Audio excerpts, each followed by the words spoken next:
तिळाचे प्रकार किती? 3 प्रकार. कोणते बरं?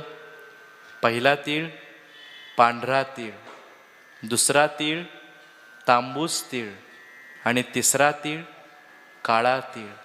हे 3 तीळ काय करतात? हे पापांचा नाश करतात. म्हणून तर पांढरा तीळ कुठं वापरला? आता संक्रांतीला वापरला. म्हणून तर आम्ही म्हणलो ना, तिळगुळ घ्या आणि गोड बोला. आणि तांबूस तीळ आणि काळा तीळ हे काय करतात?